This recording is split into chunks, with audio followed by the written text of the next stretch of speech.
Magandang hapon po. 안녕하세요. Good afternoon, good evening, and good morning wherever you are.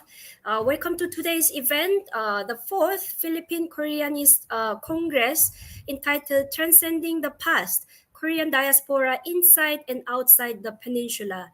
And welcome to today's events once again. I am Kyungmin Bae from UP Korea Research Center, and I will be your moderator for today's event. We are very much delighted to welcome our participants joining us in the safety of their homes through YouTube live streaming and also Facebook live streaming. We also wish to thank our partner institutions, Scalabrini Migration Center, Ateneo Department of Political Science, Ateneo Korean Studies Program, and UP Arirang. Organizers wish to express gratitude that our partners always help us make events more meaningful. And welcome everyone who joined us virtually today. We wish to greet everyone and hope all will have a fruitful learning experience this afternoon. So before we begin our program, we'd like to remind our viewers of some house rules. You may send your questions and comments to our speaker, and we also have a reactor later throughout the event in the YouTube comment section or Facebook comment section. And kindly introduce yourself with your simple affiliation when raising questions. And the questions will then be collected and answered during the open forum. And we are also reminded that the whole event is the safe space, thus will not tolerate any form of bullying and trolling, and academic or otherwise. The organizer reserves the right to remove those who will create any disruption in any part of the program. So first of all, we are very happy to share one special message sent from the Philippine Embassy in Korea. So let us watch a short video recorded message of Her Excellency Teresa Dizon de Vega, Ambassador of the Embassy of the Republic of the Philippines in Korea. Magandang araw sa inyong lahat. Annyeonghasimnika.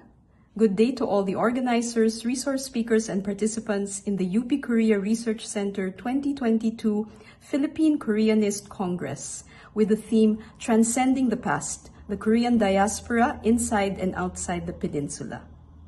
This is Ambassador Teresa Dizon de Vega of the Philippine Embassy in Korea. 저는 필리핀 대사 테레사 데 베가입니다. I am honored to offer a short congratulatory message to acknowledge the efforts undertaken by the UPKRC and its partners, the Scalabrini Migration Center, the Ateneo Department of Political Science, the Ateneo Korean Studies Program, and the UP Arirang. While there continues to be very active engagement, particularly in the area of people-to-people exchanges between the Philippines and Korea, it is equally important for platforms such as the Philippine Koreanist Congress to continue to flourish, to provide an academic and research-based context to the different developments arising from increased engagements between the Philippine and Korean diasporas. This is a topic whose scope, breadth, and depth has yet to be fully mined and studied. I am sure the talks by distinguished speakers, Dr. In-jin Yoon of Korea University and the Korea International Migration Studies Association, and Dr. Dong-Yob Kim of the Korea Institute for ASEAN Studies of Busan University of Foreign Studies will provide enlightening inputs on the Korean diaspora and particularly the Korean diaspora in the Philippines.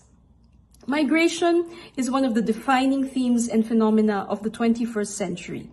It connects peoples from different countries, cultures, and socioeconomic backgrounds. Its patterns are a product of political, social, and economic changes.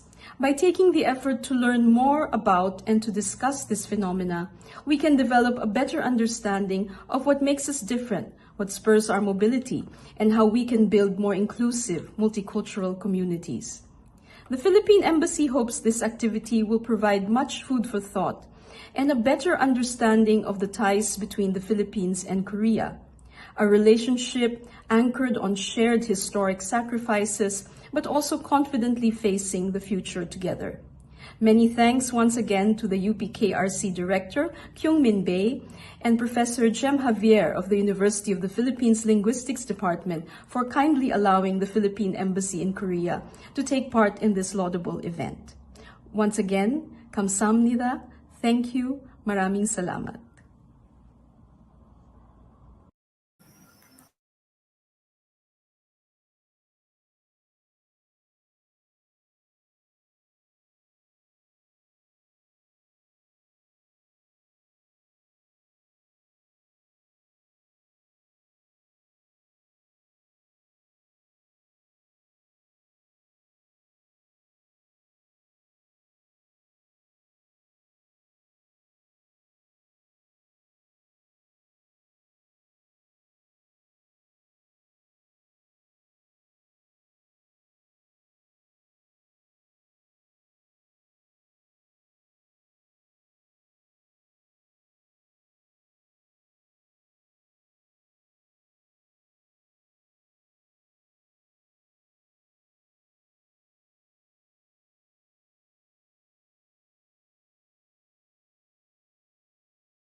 Monday. Good afternoon, everyone. I'd just like to say, Dr. Bay, you have to unmute. Thank you. Oh, I was mute. So I'm very sorry for this one. Let me just reintroduce Dr. In-jin Yoon, our speaker today. But first of all, the title of his talk is International Migration, Immigration Policy, and Migration Acceptance of Korea. And the title goes in the Korean language, 한국의 국제 이주, 이민 정책, 이민자 수용성. So first of all, let me introduce Dr. Yoon to all of you. Dr. In-jin Yoon is professor in the Department of Sociology, Korea University, and the president of the Korea International Migration Studies Association. He received his PhD in sociology from the University of Chicago and taught at the Asian American Studies Department in the University of California, Santa Barbara. His research interests include social psychology, international migration, ethnic and race relations, and overseas Koreans and Korean diaspora. He has authored numerous books, and including On My Own, Korean Businesses and Race Relations in America, North Korean Migrants, International Migration and Multiculturalism in Northeast Asia, and also worked as the editor of Identity of Koreans, Theories and Practices of Diaspora and Transnationalism, the current state of overseas Koreans community and policy tasks, and so on. He served as the former president of the Association of North Korean Migrant Studies and the Association for the Studies of Koreans Abroad, and also the vice director of the Asiatic Research Institute of Korea University, and the director of the Korea University Press. So let us all welcome Dr. In-jin Yoon. Dr. Yoon, the floor is yours whenever you're ready. Okay. Let me share my presentation file. Okay.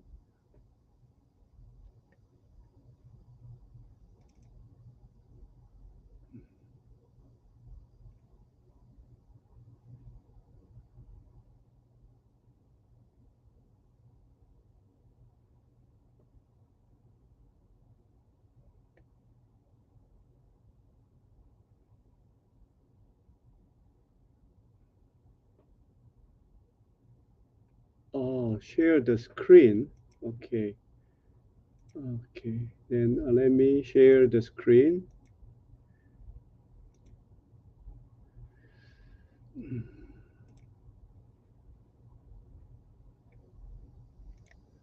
Okay. Okay. Thank you for inviting me to the Philippine Koreanist Congress. It is my great pleasure to share our ideas on immigration in Korea. Okay, today my main ideas are trends of international migration in Korea, immigration policy, migrant acceptance of Koreans, and the future of Korean immigration. These two graphs show opposite directions of Korean emigration and immigration. As a result of this trend, Korea has become an immigrant receiving country from the early 1990s. The number of foreign residents has continued to increase, and now they number more than 2 million, accounting for 4% of the Korean population. The number of long-term residents, which is in orange line, is far greater than the number of short-term residents. The number of undocumented residents has increased in recent years, but it seems that the Korean government has an effective control on this group. The presence of undocumented immigrants does not pose any threat to Korean people and society. The majority of foreign residents are temporary, low-skilled workers who work in manufacturing, construction, farming, and personal service industries.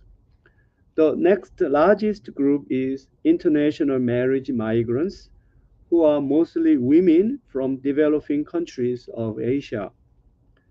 The number of professional workers at the bottom of this graph has remained low despite the Korean government's efforts to recruit global talents. The number of international marriages peaked in 2005 and then declined afterward. The main reason for the decline is the change in Korean government's policy. The Korean government raised the qualifications of international marriages and tightened the screening process to prevent fraudulent marriages. Okay. The number of children of international marriages has continued to increase. The cumulative number is around 270,000 at this moment. The majority of these children are still young at the primary school level, but within 10 years, they will become adults and their social integration will become an important social issue. The number of international students has continued to increase, but due to the recent COVID-19 pandemic, its number decreased temporarily. However, as Korea's economic and cultural status is rising, and the government is actively trying to recruit foreign students, the number of foreign students will increase sooner or later. When we decompose foreign residents by their nationality, Chinese are the majority who account for about half of all foreign residents. Among the Chinese immigrants, ethnic Koreans or Korean Chinese make up a large proportion. The number of asylum seekers has increased, but the refugee acceptance rate has remained low at about 3%.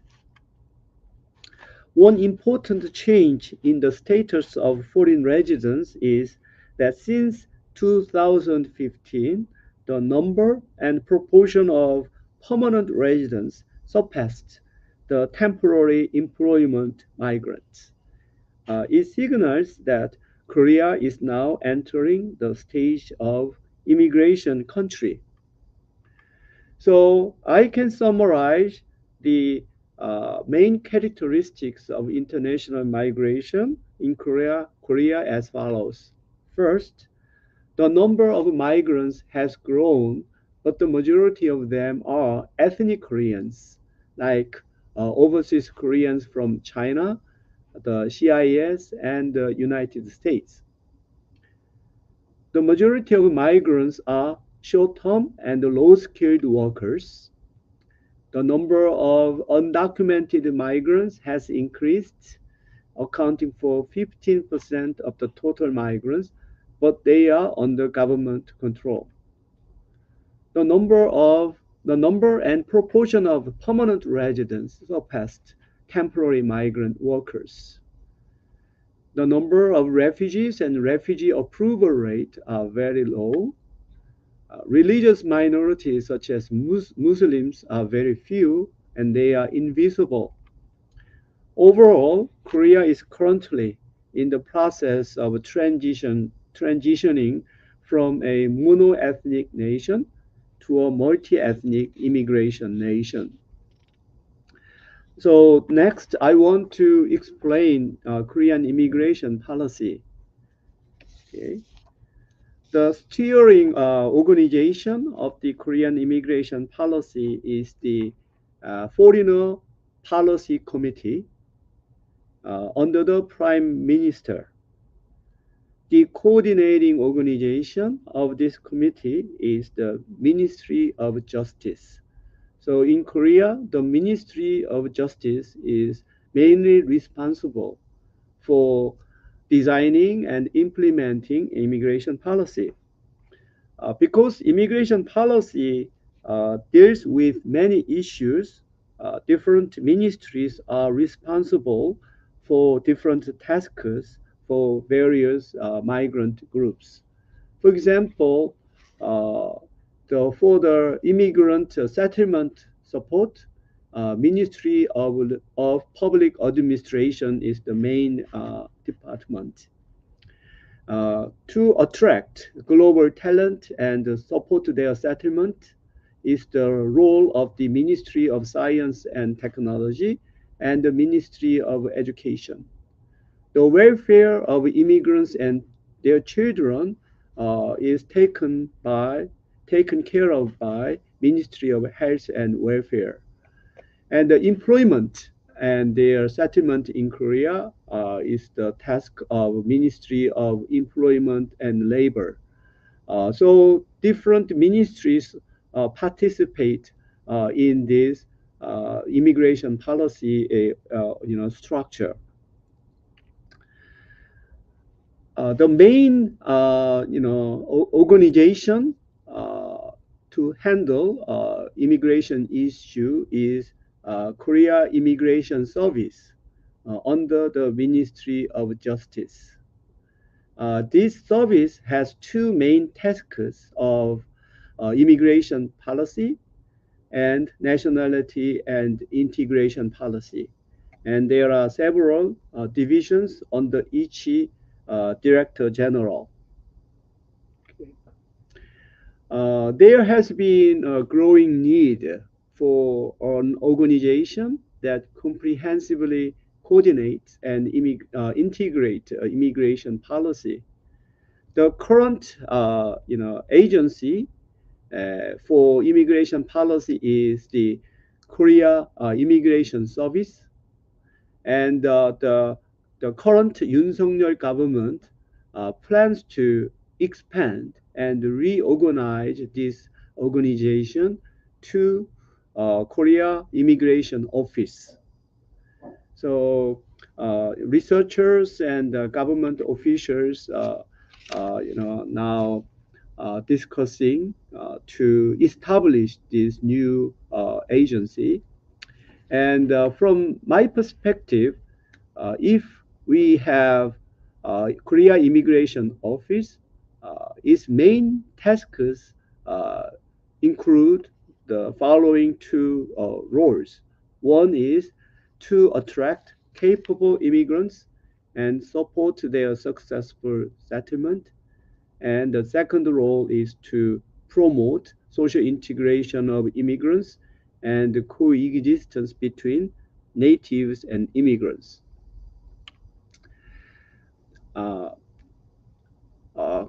Korean immigration policy has developed through the about half century. Okay, the first stage was traditional exit and exit and entry control, and the second stage is immigration introduction period. So since 1990s, we began to implement several systems like industrial training system and employment. Where is the employment permit system to you know to recruit foreign workers and international marriages to Korean society. Now we are at the third stage of social integration policy. Uh, So when we began our immigration policy, our interest was to control the entry and exit of Korean people and foreigners. And when South Korean economy developed, we experienced a labor shortage. So to solve this labor shortage problem, we introduced several programs to allow foreign workers to work in Korea. Now we are at the final stage of promoting social integration of immigrants and the coexistence between immigrants and natives. One significant accomplishment of Korean immigration policy is the establishment of basic plans for foreigner policy. During the Nomuhyun administration, we established the Foreigner Policy Committee and the basic plan for foreigner policy. Now we are at the fourth stage of a basic plan. So as we can see, the characteristic of each basic plan, we began from the formation period to introduction period, expansion period, advancement period, and now we try to uh, upgrade our immigration policy to promote social integration of immigrants and natives.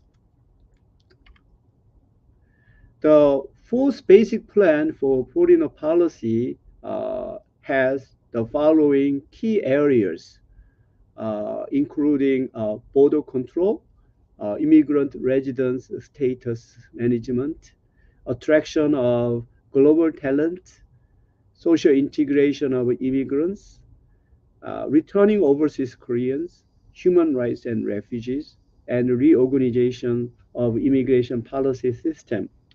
One new feature of the fourth basic plan is the policy for returning overseas Koreans. The previous basic plans did not have this area, but due to the growing number of returning overseas Koreans and their, increasing, effect on Korean society, so the fourth basic plan uh, developed some more specific uh, plans and programs for these returning overseas Koreans. Okay, so let me summarize the main characteristics of Korean immigration policy. First, Korean immigration policy is a mixture of the differential exclusion model and the assimilation model. The pluralist or multicultural model is not applied yet. Migrant workers are not allowed to settle down, as the differential exclusion model explains. But marriage migrants and their children are the target of government's policy to assimilate to Korean society and culture. So they are the target of Korean national making project. So that's why I called the Korean immigration policy as the mixture of the differential exclusion model for migrant workers and the assimilation model for marriage migrants and their children. There's a strong ethnocentric bias favoring overseas Koreans over non-Korean foreigners. Overseas Koreans are not Korean nationals. They have foreign nationality. However, because they share the same ethnicity and culture, they are favored in their entry and employment in Korean society. There is a lack of coherent master plan. Instead, we legislated separate laws and provisions for different migrant groups. For example, for overseas Koreans, we established Overseas Koreans Act, and for North Korean defectors, we have a special law for this group for their successful settlement. Also, we have a basic law for international marriages and their children. So instead of establishing a comprehensive and coherent system, we have these separate programs and systems. Finally, the Korean government is unable to implement an active immigration policy due to the lack of public consensus on immigration. Korean people are generally divided into two groups. One group of supporting immigration and multicultural society, and the other group favoring a traditional monoethnic country. So due to this divided public opinion, the Korean government cannot take an active approach and initiative to immigration policy. Let's move on to the third topic of multicultural acceptance. Multicultural acceptance refers to the degree of acceptance of people with different racial and cultural backgrounds as members of society. Because Korean society has been a monoethnic and monocultural society, multicultural acceptance is a relatively new concept. But it is important because it affects the attitudes of natives toward foreigners and the degree to which they accept policies that support them. The Ministry of Gender Equality and Family has conducted multicultural acceptance surveys for several periods.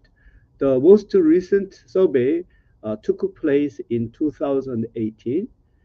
It surveyed 4,000 adults, and the survey items include many questions related to people's perceptions of immigration, immigrants, and multicultural society.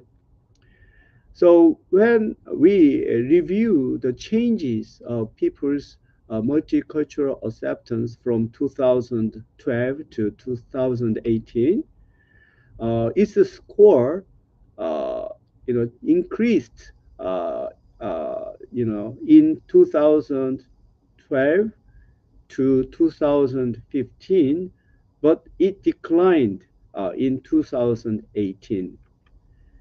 And multicultural acceptance consists of several dimensions. So among the dimensions, the ideological dimension of multicultural acceptance, which was measured by the willingness to act as global citizens. This dimension is rising during the research period, but the practical dimension, like the willingness to interact with minority groups, is decreasing. So people think that multiculturalism and global citizenship are socially desirable, but in reality, they do not want to change their attitudes and they do not interact with people with different racial and cultural backgrounds. And also, there has been an increasing demand for immigrants to assimilate to Korean society and culture. Instead of acknowledging and respecting cultural diversity, Korean people demand immigrants to think and behave like Koreans.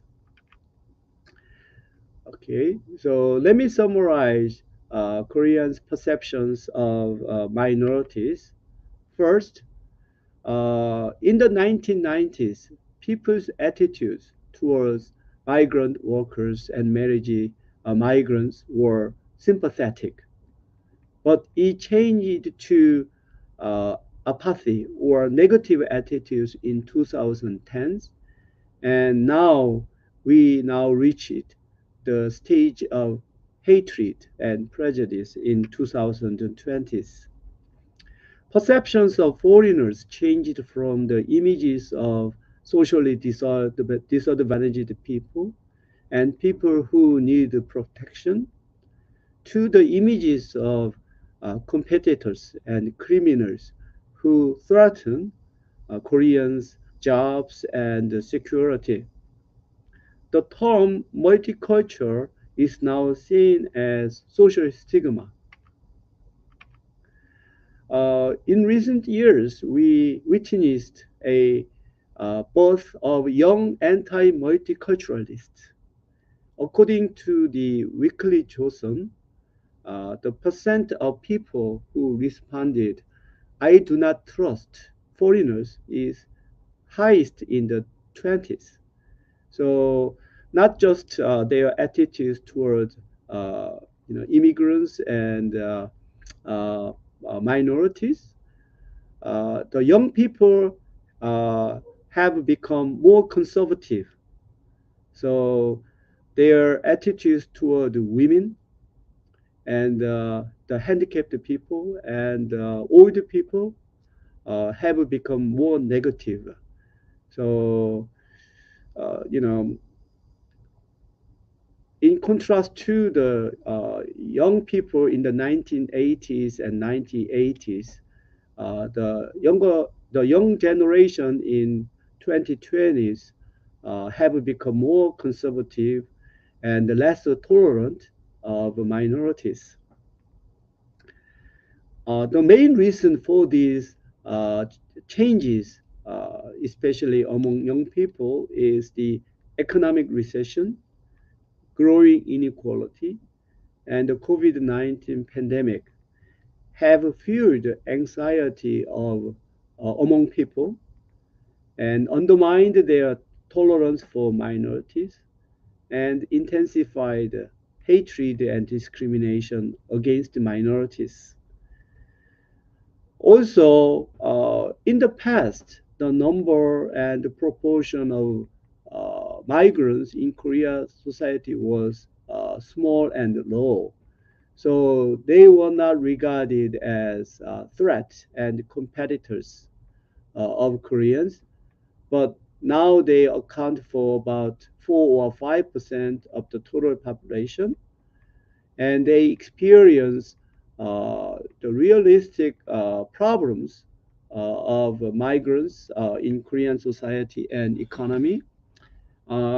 As a result, Koreans are becoming aware of the limitations of Korea becoming a multi-ethnic and multicultural country.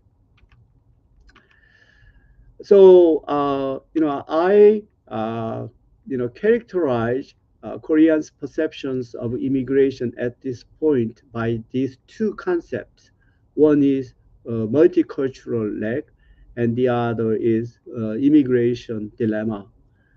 Multicultural lag refers to the phenomenon that population becomes multiracial and multicultural more rapidly than people's perceptions and social systems. And the tensions and conflicts occur between natives and immigrants. So Korean society changes more rapidly uh, in uh, demographic sense, but people's ideas and the social systems do not follow these rapid changes in Korean society. So the related problem is immigration dilemma. Many people agree that Korean society is, you know, is experiencing low fertility and aging. So our population is shrinking. So if this trend continues, then the total population will decline and our country will become a smaller and weaker country in the future. So many people agree that immigration is an inevitable solution to population decline, but people are not ready to accept immigration as a solution to this problem. So, so I call this situation as immigration dilemma. So the recent changes in Koreans' perceptions suggest that the transition to a multicultural society and the integration of migrants in this process will be a very difficult journey. So I want to finish my presentation by asking this question: will Korea become an immigration country? Uh, to answer this question, I want to diagnose the current situation by comparing the Korean model to Japanese model and Canadian model. I think the Korean model is somewhere between the Japanese model, uh, which is characterized by limited immigration and strong pressure to assimilation. And the opposite model is Canadian model, which is open immigration and multiculturalism. Korea is between these two models, and at this moment, uh, closer to Japanese model. Uh, we do not know yet whether Korean model will move from the Japanese model to the Canadian model. Immigration and multicultural society are controversial topics of discourse and policy, as in many other countries. So, uh, if Korea become an immigration country, and uh, in an effort to accept immigration for sustainable development, uh, it should you know, fulfill the following three conditions. One is consensus building among people. The second is proven records of effective immigration control by the government. And finally, the public trust in government's immigration policy. Uh, at this moment, consensus building is a difficult task. As I mentioned, that Korean people are almost equally divided into two groups. One in favor of immigration, the other is in opposition to immigration. So the government is in a very difficult position to build a consensus among people. So to secure public trust in government's ability to manage immigration policy, it should shown proven records of effective immigration control. So as I mentioned, uh, we plan to establish a more comprehensive and systematic organization like the Korea Immigration Office. So if this office is established soon, and if it show proven records of effective immigration control, then it may gain people's trust in government's ability of immigration policy. So when these three conditions are met, then we may move toward immigration country. Okay, so that's the end of my presentation.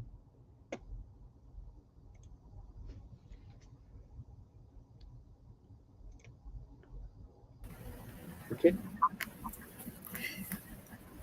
Okay, thank you, Dr. Yoon, for very comprehensive and very, very useful data was also presented.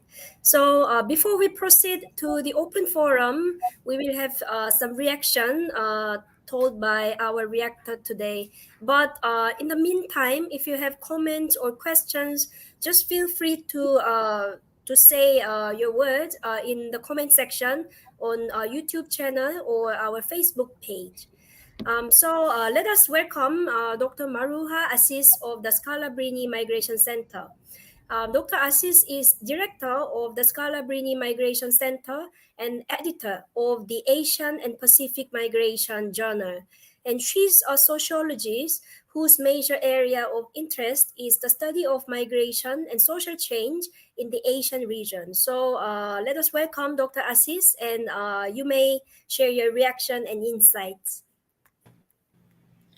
Thank you very much, Mia. And I'd like to thank the UP Korea Research Center for involving the Scalabrini Migration Center in this activity. I'm very much delighted to meet Dr. Yoon online. He's a well-known migration scholar that our center has cooperated with for many years. And we are indeed honored and very fortunate to have him as a keynote speaker for this afternoon's event. And like Mia, I'm also very thankful to Dr. Yoon for his very comprehensive and insightful overview of Korea's fascinating, complex, and ever-evolving migration experience. As an outsider, I find it very fascinating to see a society evolve from being a hermit kingdom, a country which for centuries was closed to the outside world, to becoming a society which is now characterized as being multi-ethnic, although with the usual problems and challenges that comes from becoming a multi-ethnic society. And as Dr. Yoon has presented to us, I very much appreciate the periodization that he presented about Korea's changing migration policy in the last 50 years. We have seen that Korea's migration landscape has indeed changed dramatically from the 1970s. In the 1970s, Korea, just like the Philippines, also sent workers to the Middle East. And at the time, the Philippines actually had hoped to adopt Korea's model of not only deploying workers, but also deploying Korean technology as well as Korean management, in responding to the opportunities for infrastructure development projects in the oil-rich countries.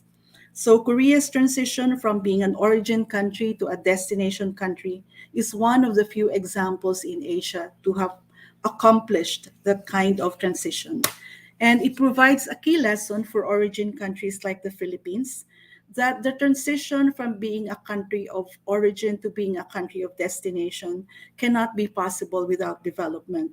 It is not enough to have good migration policies, but migration policies must also be accompanied with or must be linked with development policies as well.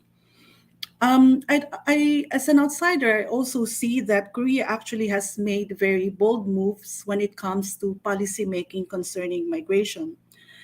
In relation, for example, to its policies on the admission of foreign workers, Korea adopted a unique government to government arrangement with the Philippines and 15 other countries in the region under what is known as the employment permit system.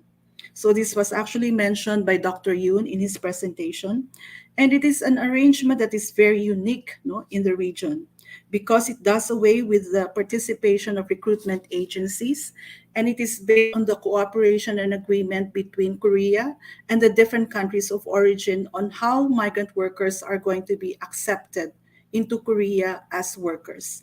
Among the various characteristics of this policy, I'd just like to highlight one very important consideration, and that is the treatment of foreign workers as being equal with the national workers, including, for example, in the area of wages and salaries. I also see Korea's policies concerning the integration of marriage migrants and their families under the large rubric of multicultural policies, as the Korean government would put it, as something that's quite unique also in the region. There are other countries of destination in the region which have received international marriage migrants, such as Japan, Taiwan, and also Singapore. But compared to these other countries of destination, which have accepted marriage migrants, Korea has actually designed an impressive institutional and legal framework to provide assistance to marriage migrants and their children and their families.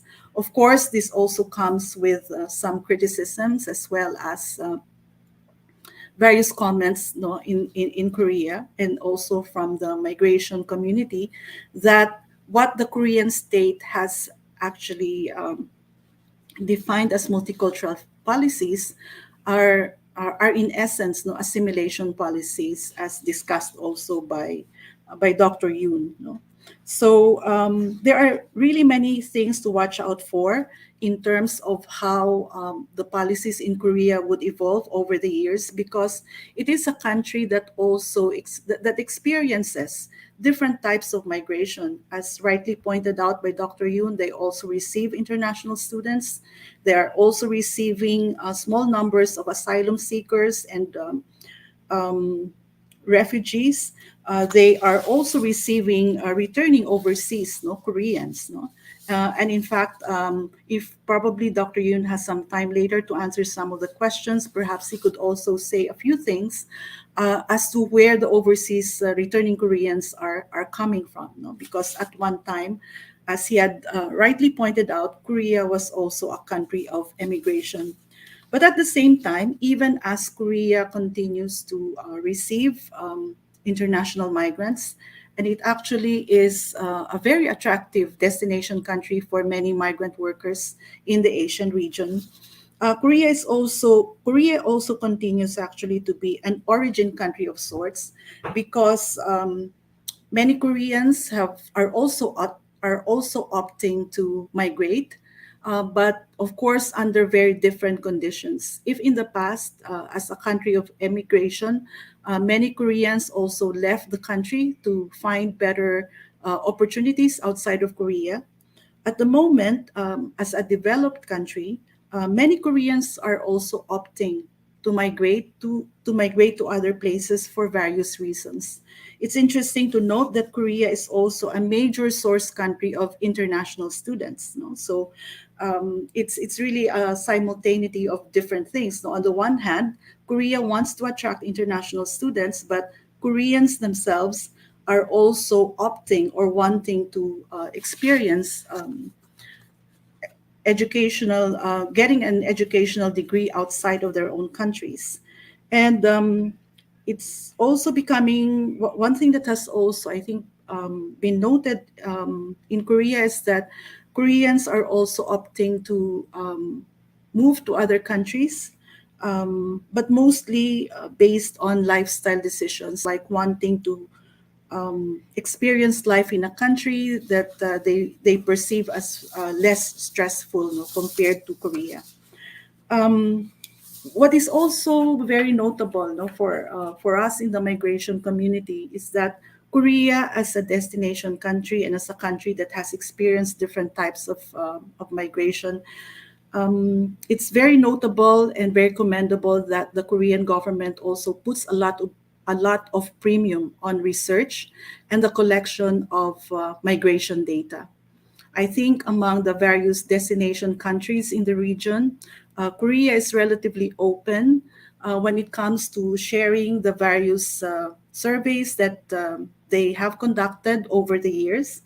And it's a gem, no, for us outside of Korea. If we want to know something about migration trends in Korea, that such kinds of information are accessible. So I think in that regard, Korea's practice of putting a premium on research as well as investing a lot in migration data is something that can be replicated in other countries as well. So I think it is a very good example in that regard. I will keep my comments quite brief, but I do have some questions to Dr. Yoon, and this is something that he also mentioned towards the end of his presentation.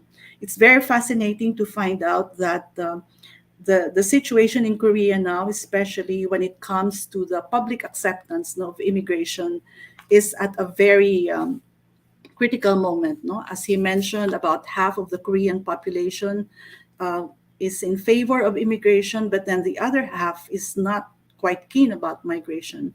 And what he has also pointed out is very interesting, that it's actually among the younger ones, that the younger members of the population who seem to be less positive, and less accepting of migration. So my question is, Korea has implemented and developed a lot of policies directed at migrants, no? So directed at migrant workers, no? They have policies, as I also mentioned earlier, that is directed towards marriage migrants and so-called multicultural families. So my question is, I was wondering whether the Korean government has also done or has developed policies that would prepare the Korean public, no, and socialize the Korean public about the fact that Korea is now really becoming a country of destination of international migrants as well. No? From what I could see from what has happened before, like for example, this notion of multicultural policies that the Korean state has developed, it is addressed to marriage migrants. But it seems that there is no corresponding policies that are addressed to the local population, no? Or perhaps approaches that have to be dialogues, no, that have to be made in relation also to the local population, so that they could prepare Koreans about this evolving reality, and also promote dialogue and interaction between Koreans and the foreign population. Okay, so the other question that I have also is whether to what extent does migration policy making in Korea consider the aging of the population as well as the as population decline? No? Is migration being seen or being considered in future migration policies in Korea? Um, is migration being considered as part of the solutions, no, to Korea's population decline and increasingly aging population? Okay. And then I guess the other question, and I'll stop at that, is that other developed countries are experiencing a shortage of healthcare workers, and this is tied also to the fact that they are that the aging of the population is proceeding at a fairly fast space. But in countries like Germany, in countries like Finland and Norway, and even in the U.S., there are discussions about the lack or impending, no, shortage of health workers on account of population aging. I'm not quite sure, or maybe I'm not just aware, if this is also something that is being discussed in Korea. And I'm also quite curious to know as to whether in Korea there are already discussions about the shortage of healthcare workers because also of the aging of the population. So I think I'll just stop with those two questions first, and perhaps we will also have more time later for dialogue, including also the dialogue with our online participants. Thank you very much. Thank you, Ma'am Marla. So before we collect some questions from our audience, maybe Dr. Yoon could share his answers to our reactor first. Mhm. Okay, thank you, Marla, for very uh, wonderful summary and evaluations and very important questions. So let me answer your questions. First, you okay. Uh, okay. Uh, okay. Let me answer the second question. Okay. The first question was, is there a government's effort to uh, you know, educate or to help local people to prepare for a multicultural society. So my answer is yes, but compared to the education and the programs for marriage migrants and their children, the effort and uh, the degree of the Korean government's efforts to educate the local people to accept immigration and multicultural society has been limited. Uh, and it also, the Korean government's position to the public, education depends on the the character of the presidents and their administration. During Kim Dae-jung administration and the Nomu현 administration, who value human rights and democracy, uh, you know, then the governments put in greater efforts to invest more money and personnel, and they try to create the social atmosphere that Korean society should move in the direction of accepting immigrants and respect their rights and coexistence between immigrants and natives. But during more conservative presidents and administration, that their interest in these issues, declined. So from my observation, the character of the presidents and their administrations affects, ordinary people's attitudes and perception. So we now have more conservative presidents, which emphasize growth and competitiveness, things like that, rather than human rights and cultural diversity. So I expect that we may not achieve progress during this administration for for more multicultural society. So that's the my answer to the first question. And uh, I think at this moment, the expert intellectuals and the government officials, uh, you know, uh, accept immigration as a solution to the population decline. So, in order to maintain sustainable development, they think including myself, immigration is an inevitable solution. But ordinary people, among ordinary people, as I mentioned, only half of people accept this idea. So there is a very big, you know, divide among some intellectuals and ordinary people.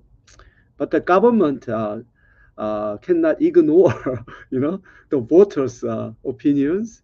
So that the government actually is in very difficult situation. They are in a dilemma. They know that in order to continue the sustainable development and maintain the national vitality, immigration is a solution. But still, a large number of people,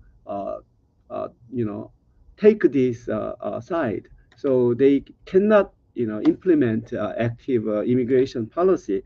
But among intellectuals and the policymakers, we believe that we needed to adopt orderly immigration and support immigrants' settlement and integration in Korean society. But as I mentioned, there is a big divide in ideological divide between intellectuals and ordinary people. And the third question is a very important issue.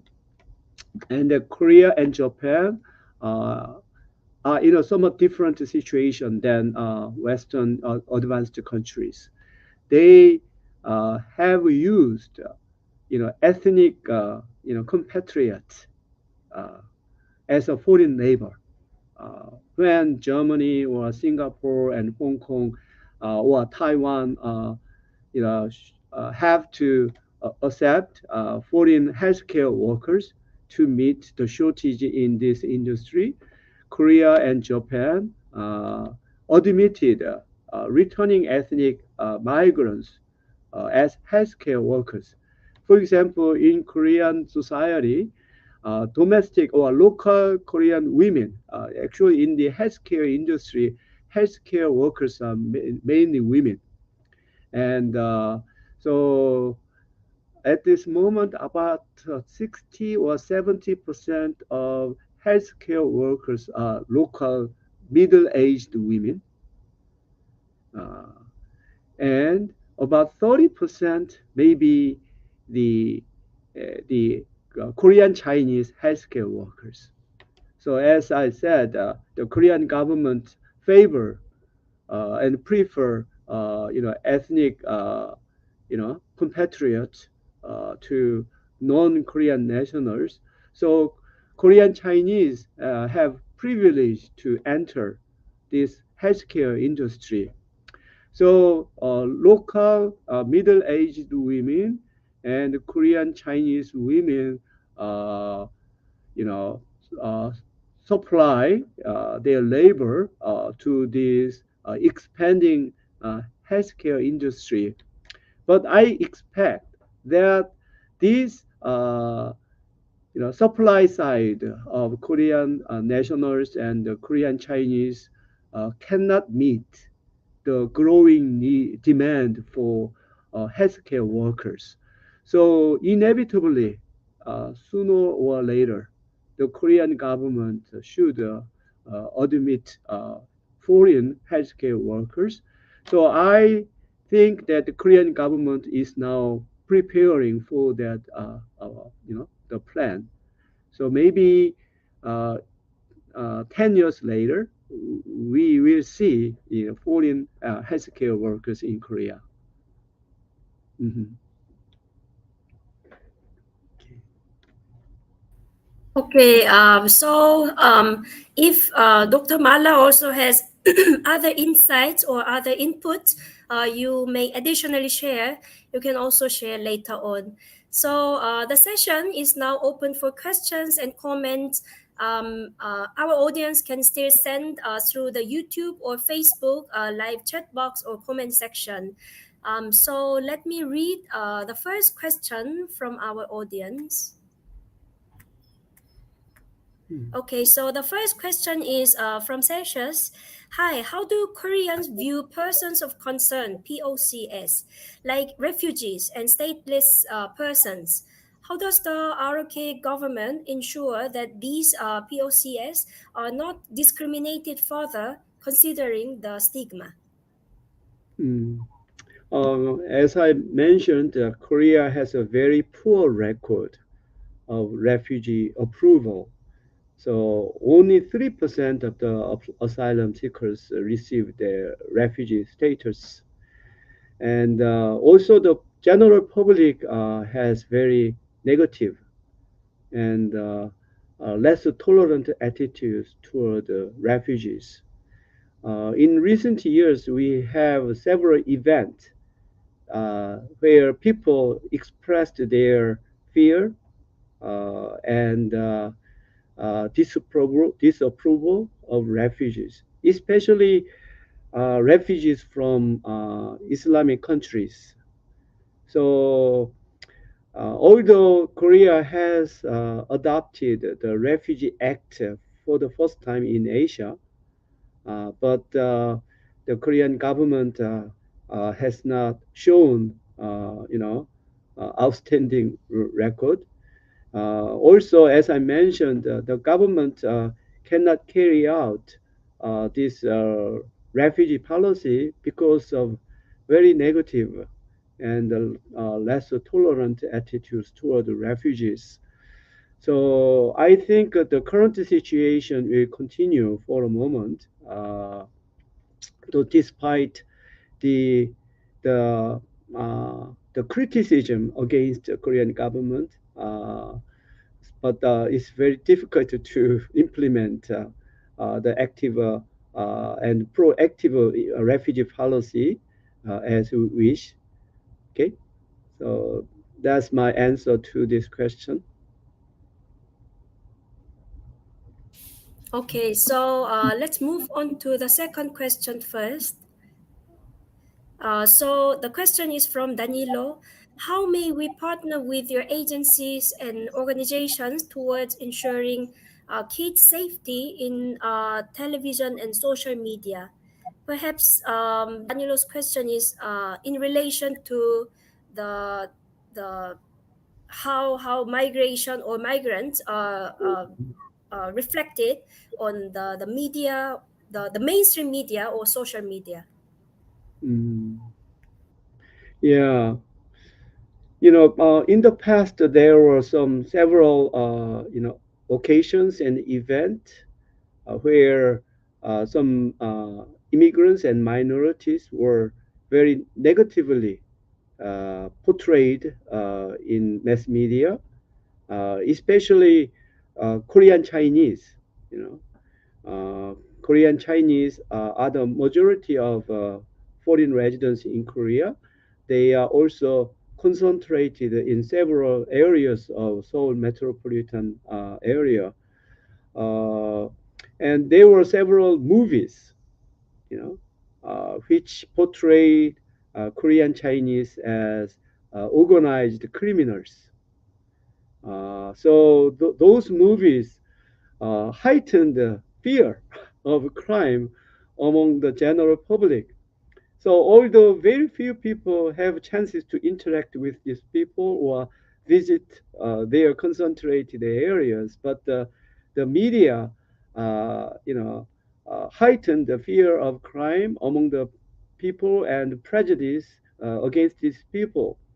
Since that, since then, Korean Chinese and civil organizations work together to create some guidelines for media representation. So nowadays, Korean movie directors cannot make movies which present immigrants or minorities in Korea as criminals. So, for example, the latest movie called Crime City. Crime City is a very popular movie. The latest movie just launched this year. And in the previous the version of Crime City, as I mentioned, the Korean Chinese in Daerim-dong were portrayed as organized criminals. But in the latest movie, the villain, the villain of the movie is a criminal who escaped to the Philippines. So he's not an immigrant. He's a Korean national who escaped to Korea and do bad things in the foreign land. So I interpret this, the change as a result of people's reaction to this distorted media representation. So if people, if educated people and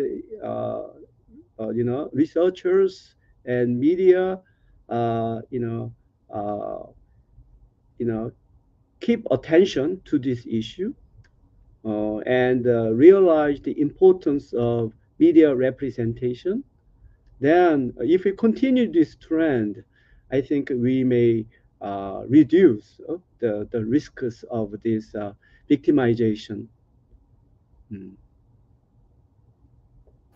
Yeah, I think it's quite interesting point because some migrant scholars in the Philippines also discuss how come the image of the Filipinos or Philippine citizens is always portrayed in some action or gangster movies by Korean directors. So Mm, maybe that can be discussed further as well.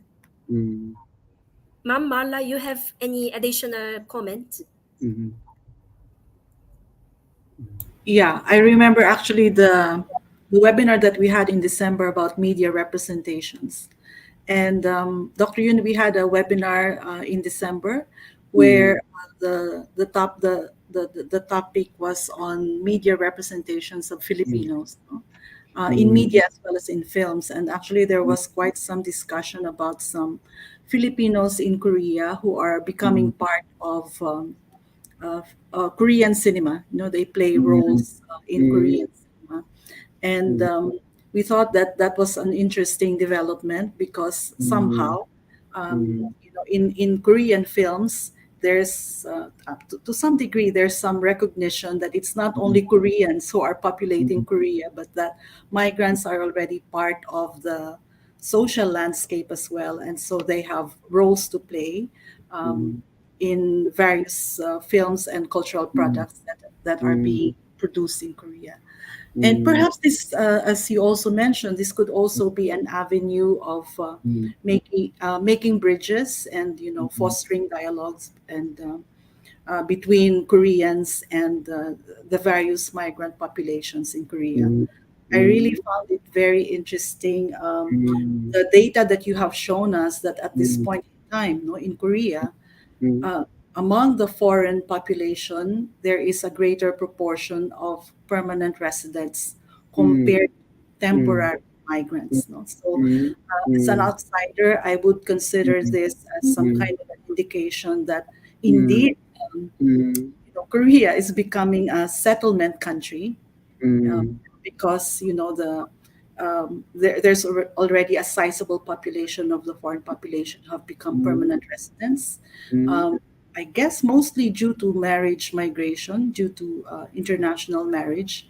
But at the mm, same time, you also mentioned about the population of something like 270,000 children born mm, born to multicultural families. So this is part of the mm, future of Korea. mm, mhm, mm, Now, maybe the interest is in teaching them language, but maybe mm, later on, as they mm, go through their life cycle, mm, it will be questions about access to education and perhaps policies like affirmative action that we have seen in countries like the US, mm, maybe issues that would be discussed in mm. Korea as well. Right. So, personally, I think children of this multicultural family as a very important Mm, population for our migration research. mm, So I try to propose to the government to launch a panel study Mm. of children of multicultural family. So if we start, you know, uh, collecting data, uh, Mm. point throughout their different stages, then we'll have a better understanding of their, uh, transition from Yeah. different stages. And then we may categorize these people into several groups, more successfully integrated group and the least integrated group. Then we may determine factors, responsible for this differential outcome. So um, so actually, that is, in 2 weeks later, I'm going to host an academic seminar Mm. by inviting previous presidents of our Korean International Migration Studies Association to discuss future topics for research. Mhm. So I try to propose this idea. Mhm. So, Mhm. Yeah. so mhm, I think it would be important to work also with the schools, no, because the children are now in their formative years, and mhm. maybe the schools could also be a venue for some of the policies that could be developed later on. Mm. One interesting observation is in rural areas where we experience more dramatic population Yeah. decline, Mm. and children of this multicultural family actually are the majority of students. Mm. You Mm. know, because the local students moved out, and Yeah. the children become the majority. So, the situation reversed in rural Mm. areas. So they Mm. became the presidents of students associations, and they can play the leader role, things like that. Mm. So, it'd be very interesting to compare the situations where immigrants are the minority or the majority. You Yeah. know, so there are many interesting things we can look for. Indeed. Indeed. Yes. Yeah. Okay. So let's see the next question from, I think, Professor Stella Go. What is the Mm. profile of returning overseas Yeah. Koreans? Mm, well, I think that the number of returning overseas Koreans is between uh, 800,000, uh, around, I think, 800,000, and the majority of them are ethnic Koreans from China. And also we have Koreans from Uzbekistan, Kazakhstan, and Russia. And the third largest group is Koreans from the United States. So, but they are quite different in their characteristics and profiles. So Koreans from China and CIS are low-skilled migrant workers, although among Korean Chinese, there is a class differentiation. There is a one elite group composed of international students or uh, businessmen, things like that. And the other group is low-skilled migrant workers. So there is a growing class differentiation among Korean Chinese. But Koreans from the CIS, uh, pretty low-skilled workers. But Koreans from the United States are, uh, how can I say, the retirement migrants. So they are over 70s and 80s. Okay, so they immigrated to the United States in 1970s and 80s, and they now reached the age of retirement. Then they come back to Korea for many reasons. One important reason is the Korea's good health insurance plan. So compared to the United States, which is very expensive, and only the privileged people can access to good health plan. In Korea, it is a national plan. So for very small amount of premium, you can receive a good health plan and services. So that is the best attraction for these retirement immigrants. Okay, so these returning overseas Koreans are different in respect to their countries of origins and their human capital, things like that. So, so we needed to differentiate these different overseas Koreans group. So,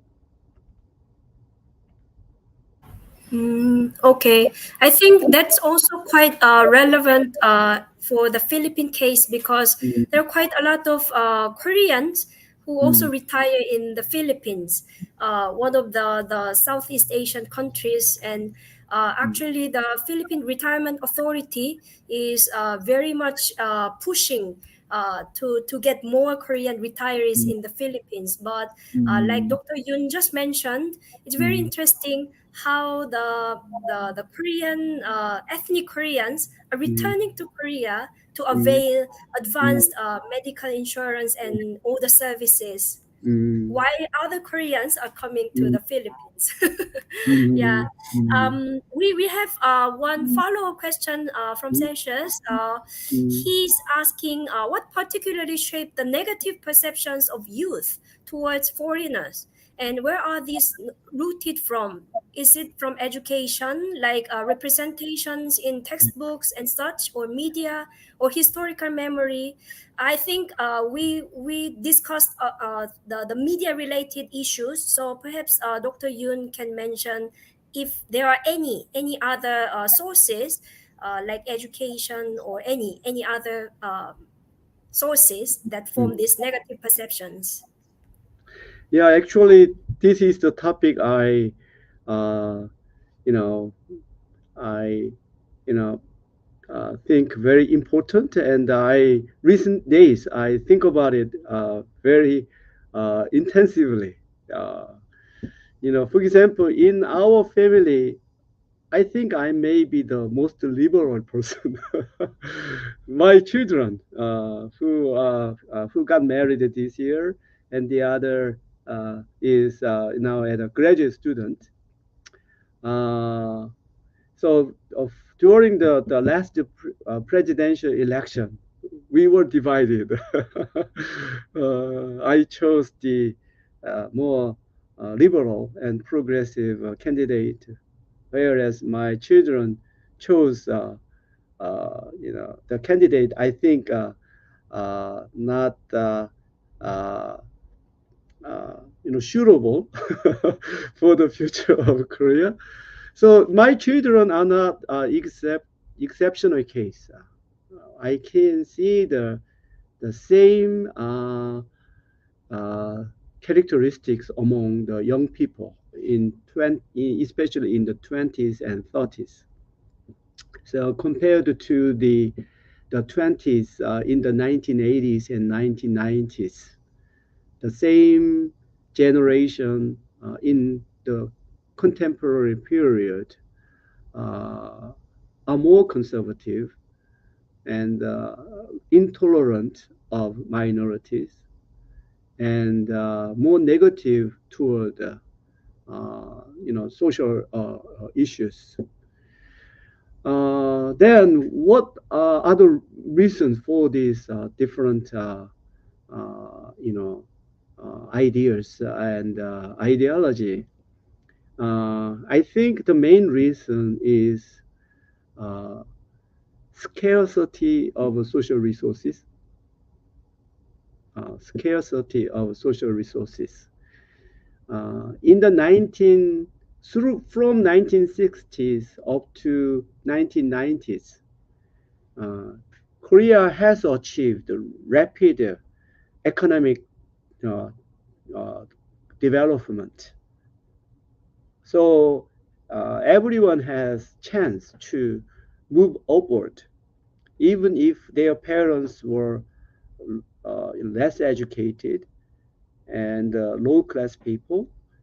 And these people still had aspirations for upward mobility for their children. If they invest in children's education, their children will become, college graduates and become, white collar workers and professionals. So in those periods, people had open mind, so that they could have room for tolerance for women and other minorities, and also uh, from 1960s to 1990s, Korea has also experienced, democracy movement, and we has achieved democratization. So in those period, democracy, human rights, and tolerance were strongly interrelated, and it created some social discourse and ideology that sympathy and care for socially disadvantaged people uh, are socially desirable and politically correct ideas. But from after we experienced the the crisis in 1997, we called it IMF crisis in Korea. Then people experienced insecurity in employment and their old life, things like that. So it became uh, you know uh, the the endless competition game. Uh, uh, so as Korea reached the maturation stage, we cannot expect economic growth more. Only 3% of economic growth is what we can expect the most. So throughout this about half centuries, Korea has become has moved from an open society to closed society.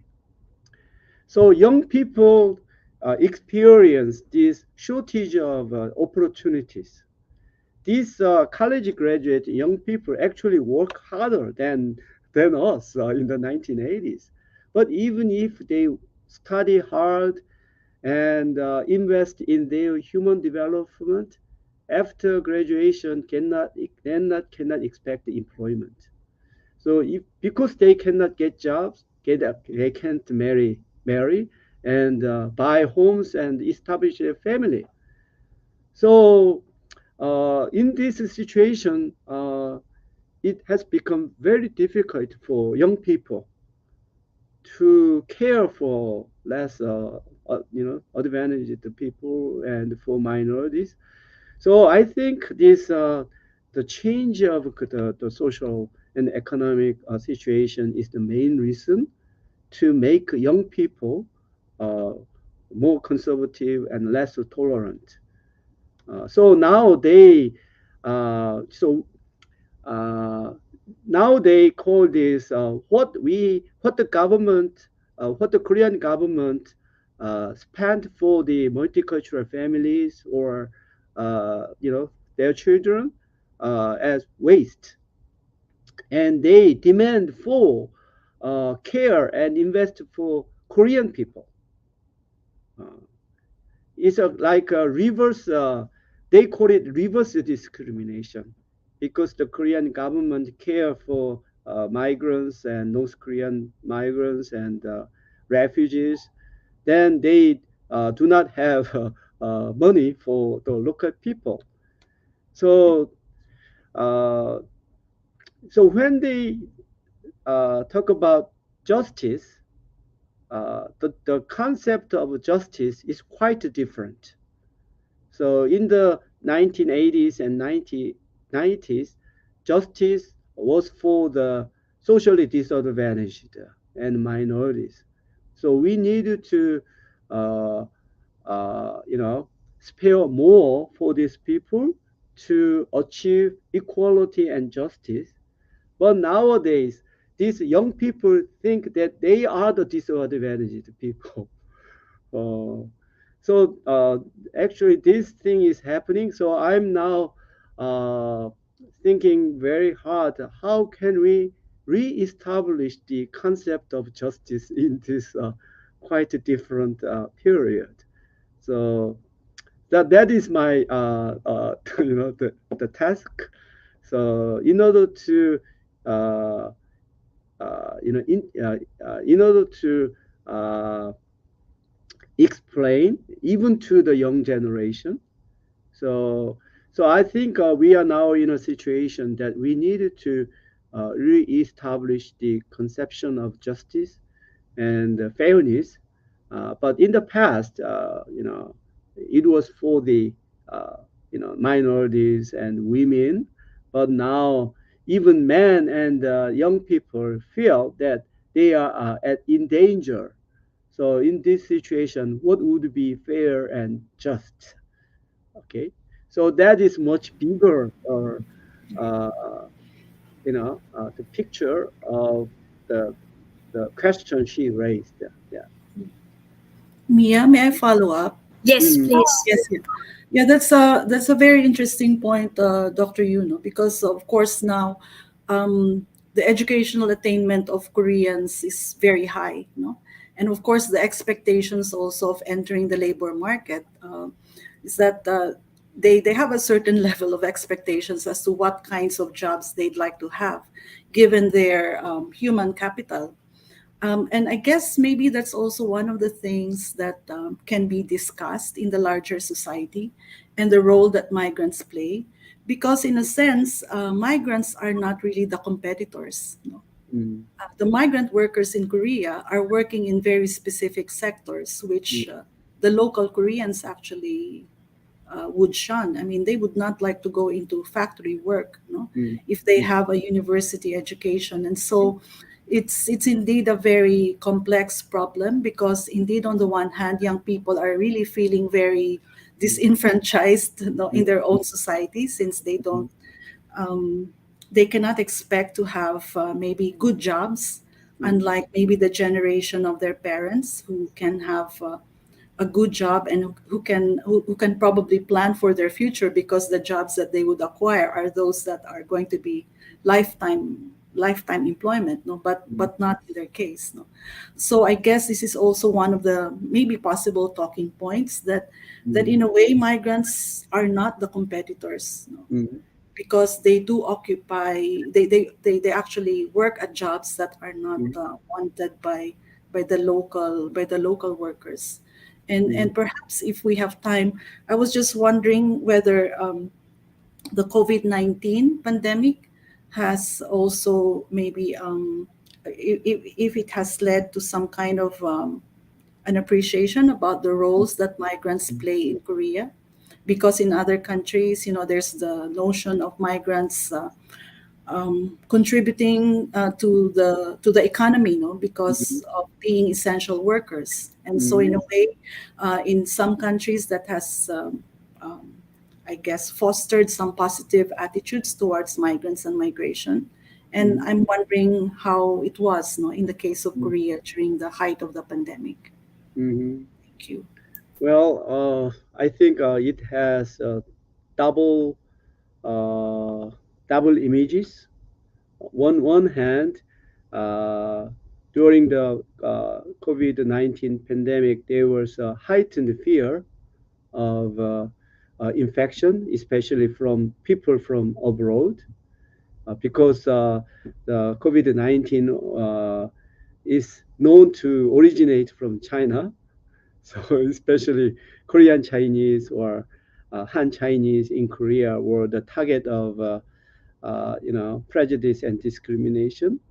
So in the perception level, the immigrants was more negatively portrayed.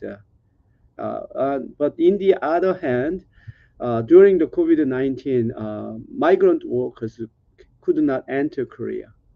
So some industries, like especially agriculture,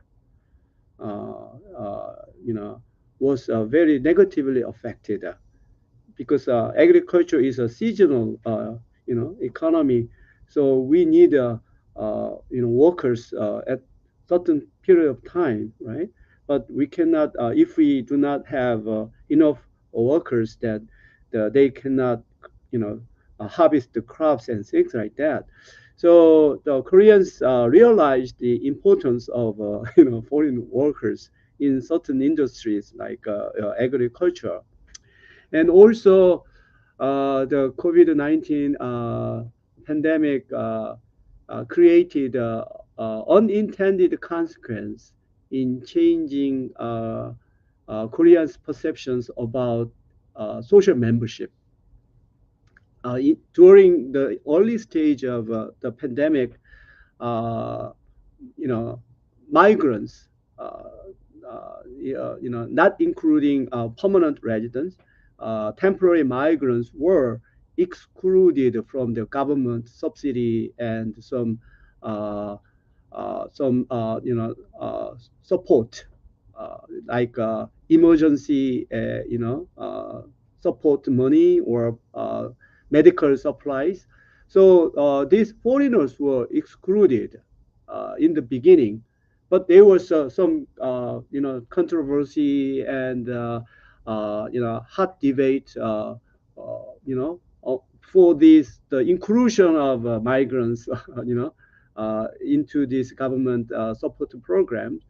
But so nowadays, more local governments are taking the position that migrants, whether they are not Korean nationals, are entitled to this emergency aid and support.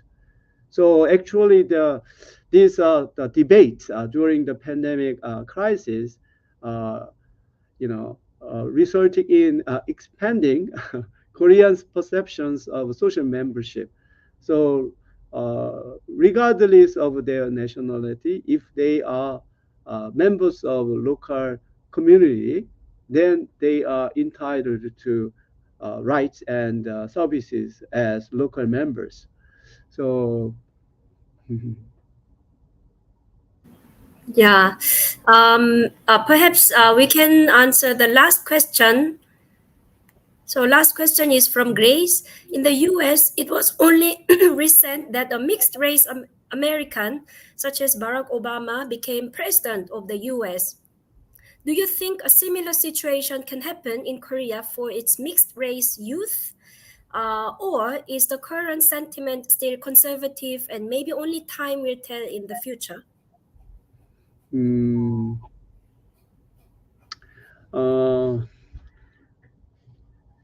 uh, you know, uh, we had the congresswoman from the Philippine background several years ago, and we also several congressmen from North Korea, background. So I think we, begin to accept people from these different backgrounds to important positions. Uh, but like a mayor or a president, I think we should wait for a long time. But as a society in general, then there are different areas, and racial minorities can penetrate into several areas, uh, you know, early, and they can enter in quite later stages. So, for example, sport. Sport is the area where I expect that people from different racial and cultural backgrounds will perform well and accepted in this field. Uh, Maybe the political area will be the last area for minorities to enter. Uh, but I think it'd be more difficult for Korea to repeat the same model as in the United States, because the two countries have different histories and different characteristics. Uh, but uh, uh, you know, uh, maybe in the future, in certain areas and in certain localities, like in uh, local towns in rural areas, things like that, or some how can I say district in in city where migrants or even Korean nationals who Korean naturalized immigrants are concentrated. Uh, they will become elected as somewhat lower level positions, like city representatives or district representatives. In Korea, we have a local government system. So at each district, we have district representatives. That is the lowest level. Then the city representative is the next high. Then the next one is the congressman and congresswoman in election district. Finally, mayor, and the ministers and even presidents. But maybe in 10 years or 20 years, we'll have more people in local level positions. Uh, and so it'll take time, but I think Korea will follow the same pattern as in other advanced countries. Yeah, I think Mm, like Dr. Yun just answered to Grace's question, since we have growing population of mixed Koreans, mm, including Korean Filipino or Filipino Korean, when you have the first look, you don't really know if the face looks more Korean or more mm, Filipino. So I think it's really a matter of time how mm, much acceptance the Korean society is really ready to show, and mm, how these mixed race mm, Koreans can really perform, and they're Koreans mm, at the end of the day, right? So mm, I think this possibility sounds mm, very promising, and hopefully mm, we can see mm, more positive mm, representation. mm, So thank you so much, Dr. Yoon and Dr. Mala. I will just mm, to wrap up this open mm, forum. I will just read some comments left by our audience. So Jesus left a popular Korean movie Flu stars a Filipino among mm, other illegal travelers, where a very contagious disease came from. So mm, when the COVID-19 pandemic hit the world in mm, 2020, this old Korean movie was viral once again in the mm, Philippines. mm, And the next comment is from Atsumasa Nagata from Japan. So he also mentioned that maybe Korean government or foreign embassy could also cooperate the program in Korea for mixed root of next generation for their cultural understanding. I think second mm, part. So as for the second generations can establish their proud mixed identity and also promote social acceptance to other culture. I think it's also relevant to mm, Jainichi, or like Koreans in Central Asia, not just inside Korea. And mm, then yeah, so these are comments from our audience. So this mm, is to wrap up the open forum. So mm, thank you so much for Dr. Asis and Dr. Yun. The mm, open forum was very interactive. It was not just very dry question and answer, but I think our audience got so much knowledge from your insights. So just to formally conclude today's event, we thank Dr. Yoon and Dr. Assis once again to generously share their knowledge, their insights, and everyone on Facebook and YouTube for joining us today.